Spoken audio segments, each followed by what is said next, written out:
Dia adalah keluarga Ji kami. Bukti identitas yang sebenarnya. Baru ketika kakak kaya menunjukkan tanda lahir adik perempuan, semua orang baru sadar dengan ketakutan.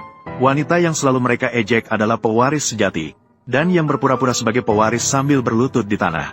Wanita licik itu juga menyadari bahwa dia baru saja ditipu oleh kakak perempuan. Ternyata baru saja, akhirnya kakak kaya menemukan adik perempuan yang hilang selama 20 tahun.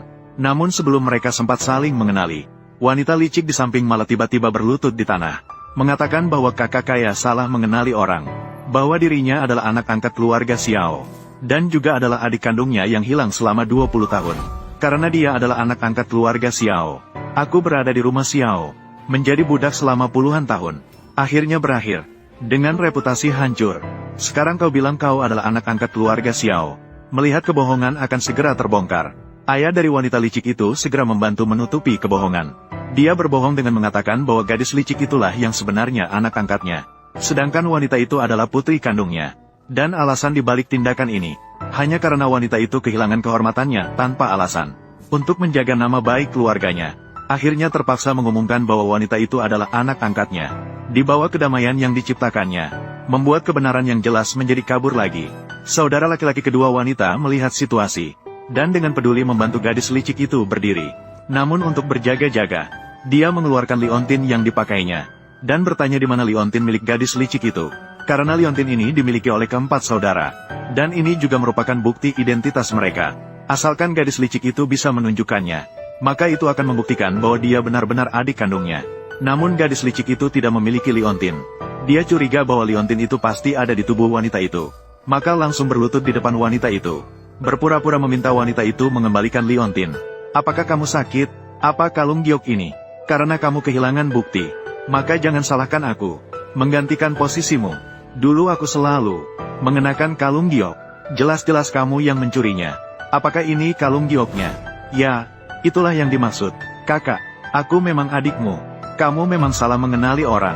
Aku tidak pernah melihat kalung giok. Mendengar ini, wanita licik semakin sombong. Wanita itu sendiri bilang tidak punya kalung giok. Namun yang tidak pernah terpikirkan olehnya adalah, kakak kedua tiba-tiba melepas kalung giok, langsung melemparkannya ke tanah. Ternyata semua ini dia ciptakan. Tujuannya adalah agar wanita licik itu terjebak. Dan bukti yang sebenarnya untuk membuktikan identitas adik kandung adalah tanda lahir khusus di leher wanita itu. Sampai saat ini, wanita licik baru menyadari bahwa dia telah ditipu. Bagaimana rasanya ditipu? Inilah akibatnya jika mengganggu adikku. Tanda lahir. Bagus, ibu memiliki dukungan. Paman pernah mengganggu ibu. Kamu harus memukulnya. Selama beberapa paman ada di sini, ke depannya, tidak ada yang berani lagi menindasmu. Hanya tanda lahir, tidak membuktikan apa-apa. Saat itu aku berada di arena pertarungan. Ketika melihatmu, aku merasa kamu adalah adik perempuanku. Jadi aku mengambil sampel darahmu untuk diuji. Hasilnya menunjukkan, kamu memang adik perempuan kita. Ayah sudah menunggumu lama sekali. Mari pulang bersama-sama. Wanita itu melihat tes DNA di tangannya. Dia baru menyadari, ayah kandungnya ternyata seorang miliarder. Namun dia mengatakan, saat ini dia belum bisa kembali dan mengakui ayahnya. Karena dia harus menunggu pria yang meninggalkannya 8 tahun yang lalu. Bertanya mengapa dia meninggalkan tanpa memberitahu. Meskipun berlutut di tanah, wanita licik merasa, wanita itu ingin merebut pria itu. Lalu dengan bangga mengatakan, bahwa dia dan pria itu sudah memiliki seorang putra. Dan kata-katanya membuat para tamu terkesima. Tanpa disadari, anak yang dia bicarakan sebenarnya juga lahir dari wanita itu. Ternyata wanita itu dan presiden dulunya adalah kekasih yang sangat mencintai satu sama lain. 8 tahun yang lalu, wanita itu bahkan memiliki 2 anak dari cinta mereka. Namun sayangnya, saat dia melahirkan, adik perempuan licik, Xiao Mei, malah membujuk dokter kandungan, agar dokter berbohong bahwa bayi yang dilahirkan adalah janin mati. Padahal sebenarnya dia diam-diam membawa pergi bayi itu, untuk dipersiapkan sebagai kuncinya untuk menikahi presiden. Namun dia tidak menyadari, bahwa wanita itu sebenarnya mengandung 3 bayi kembar. 8 tahun berlalu begitu cepat. Dia hidup bergelimang kemewahan. Berkat anak-anak wanita itu, hari ini bahkan sampai pada hari pertunangan, dia berpikir bisa mendapatkan kekayaan yang berlimpah dengan cara ini. Namun tak disangka, kehadiran wanita itu mengacaukan segalanya. Melihat wanita itu sekarang bukan hanya putri kaya raya, bahkan dia juga memiliki anak dari seorang presiden. Jadi dia baru saja menyebut bahwa dia dan presiden juga memiliki anak. Ibu, ayah ini terlalu playboy, kan? Maukah kita mencari yang lain? Song Han memiliki anak dengan dia. Kamu benar-benar membuatku kecewa. Apakah yang dia katakan itu benar? Song Han Seng memiliki anak dengan dia. Kejutan. Anak itu adalah kejutan. Ketika Xiao Qingyu datang, kita semua tidak tahu. Melakukan tes DNA. Jadi dia meninggalkan adik perempuanku. Dengan orang lain. Bawa mereka padaku. Tarik mereka keluar dan kurung. Dan yang itu, temukan untukku. Semua orang, cepat lihat. Yang disebut orang terkaya di Daxia. Begitulah kejamnya. Demi keinginan pribadi. Merusak bisnis keluarga kami. Bahkan ingin membunuh ibu dan anak kami. Para tetangga dan warga desa yang terhormat. Di mana keadilan? Di mana keadilan? Hari ini mereka, untuk merebut tunangan orang. Bahkan sampai membunuh. Suatu hari nanti juga bisa. Mencari berbagai alasan. Melukai keluarga kecil seperti kita. Mulai dari sekarang, Jiangsu pasti akan mendatangkan kemarahan langit dan manusia. Aku ingin melihat siapa yang masih akan percaya pada keluarga Ji kalian. Sekelompok semut masih ingin menantang singa. Aku akan melihat hari ini. Kalian bisa menolak bagaimana? Larang seluruh kota Jiang untukku. Kakak, tidak perlu ribut seperti ini. Biarkan mereka. Aku membawa anakku. Mencarinya selama bertahun-tahun. Hanya untuk satu penjelasan. Biarkan aku melihat bagaimana pilihan Song Han Seng. Itu juga membuatku menyerah. Presiden Song tiba.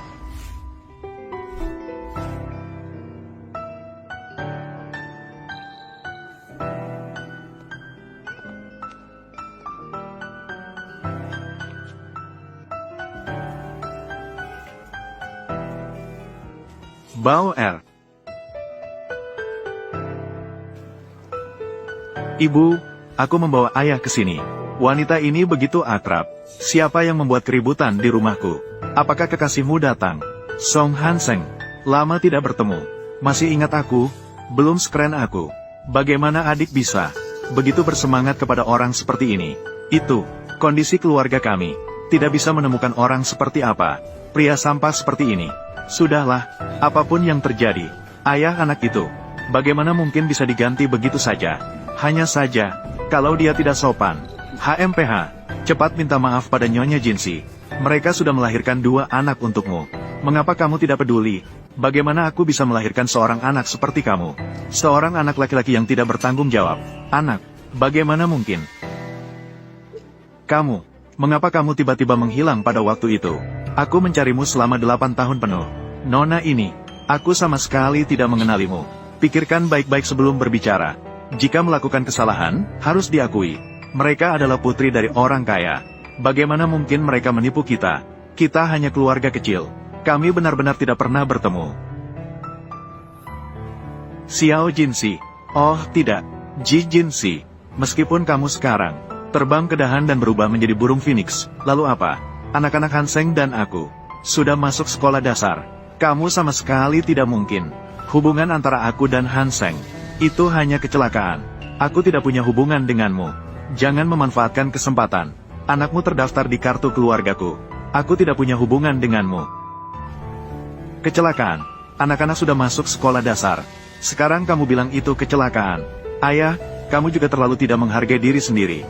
Mencari wanita jahat seperti ini. Bahkan melahirkan adik untuk kita. Apakah dia benar-benar wanita malam itu? 8 tahun yang lalu pada hari Kiki. Apakah kamu berada di Hotel Sofia? Ternyata kamu ingat. Song Han Seng, kamu benar-benar bisa berakting. Baru saja kamu melamarku. Kemudian dengan adik perempuanku. Punya anak. Selalu suka mencuri barang-barangku sejak kecil. Mengapa sekarang? Bahkan tidak melewatkan priaku. Anakku. Dibandingkan dengan 2 anak ini. Jauh lebih besar. Kamu yang merusak keluarga orang lain. Jadi 8 tahun yang lalu, kamu mulai menipuku. Benar kan? Benar juga. Totalitas dalam hubungan. Hanya 1 tahun. Aku bahkan tidak tahu identitas asli kamu. Sama sekali tidak tahu. Seharusnya aku sudah bisa menebak bahwa kamu sedang menipuku.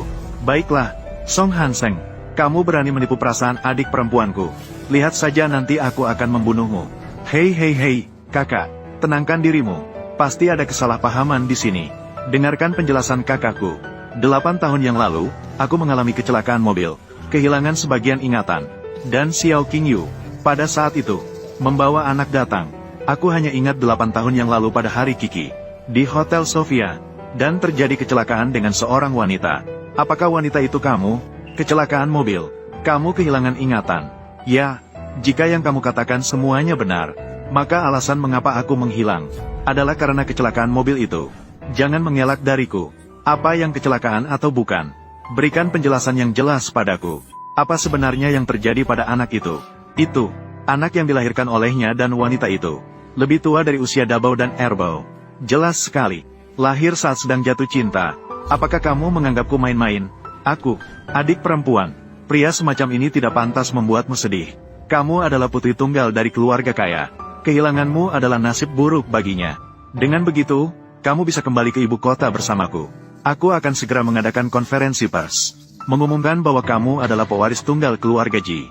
Adik, kembali ke ibu kota bersama kami. Aku menaruh semuanya atas namaku. Di bawah namamu. Tinggalkan pria semacam ini. Kita juga bisa merawat anak. Bukan kakak. Kamu bisa mengatakan sesuatu. Aku telah menyimpannya untukmu selama 20 tahun. Sekarang, akhirnya bisa kuserahkan padamu. Setelah ini, kamu akan menjadi anak orang terkaya. Senangkah, Paman Besar, Paman 2, Paman 3, Paman 4? Aku sangat mencintaimu semua. Bukan, kakak. Kamu harus mengatakan sesuatu. Kamu juga dapat membantuku. Kami pasti bersedia mengakui anak ini. Sekarang ingin mengenali anak ini. Terlambat. Adik perempuanku sekarang tidak setuju. Ibu, aku ingin menunggu tes DNA. Setelah hasilnya keluar, kita bisa pergi. Aku ingin membuktikan bahwa kita tidak berbohong. Baik.